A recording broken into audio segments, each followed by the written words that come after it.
नेपाल की राजधानी काठमांडू के मेयर बालेंद्र शाह ने अपने एक चैम्बर में ग्रेटर नेपाल का नक्शा लगाकर एक नए विवाद को जन्म दे दिया है।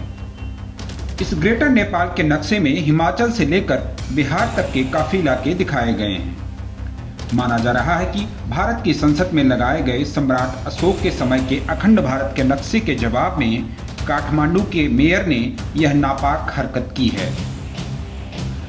बालेंद्र शाह के इस कदम की जहां भारत में आलोचना हो रही है, वहीं इसको लेकर अब नेपाल में भी बहस छिड़ गई है। नेपाली कानून के जानकार इसे बचकानी हरकत करार दे रहे हैं। वे काठमांडू के मेयर की इस हरकत को देश के संविधान और राष्ट्रीय हितों के खिलाफ करार दे रहे हैं। नेपाली कानून के जानकार कह रहे हैं कि मेयर शाह केवल काठमांडू के मेयर हैं और वे केवल उसी के लिए जवाबदेह हैं। संविधानविद कह रहे हैं कि मेयर शाह ने संविधान की भावना के खिलाफ जाकर के काम किया है।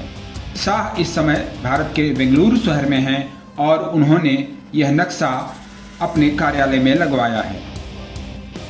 उधर शाह के एक सहयोगी का कहना है कि हमें नेपाल के गौरवशाली इतिहास को याद रखना चाहिए। यह कदम राष्ट्रवाद के बारे में सकारात्मक संदेश देता है।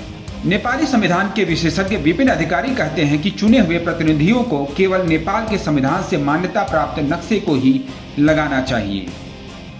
इससे पहले भारतीय विदेश मंत्री एस जयशंकर ने अखंड भारत विवाद पर साफ कहा था कि यह केवल अशोक के साम्राज्य को दिखाता है।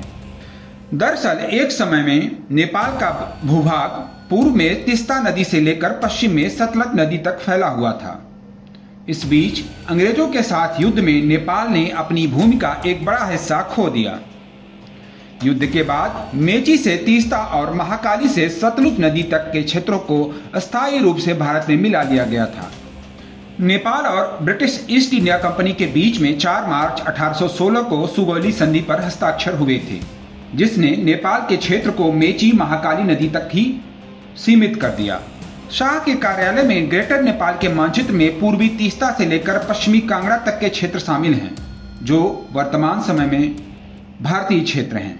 यही नहीं, नेपाल में अब मांग की जा रही है कि भारत को वह जमीनें अब वापस कर देनी चाहिए। सुगौली की संधि के बाद नेपाल ने आज की तुलना में 60% जमीन को गंवा दिया है। नेपाल के एक विशेषज्ञ कहते हैं, केवल जमीन एक देश को नहीं बनाती है, जनसंख्या इसमें बेहद अहम भूमिका निभाती है। जब एक जिम्मेदार चुने गए प्रतिनिधि इस तरह का फैसला लेते हैं तो उन्हें बहुत ही सतर्कता के साथ काम करना चाहिए।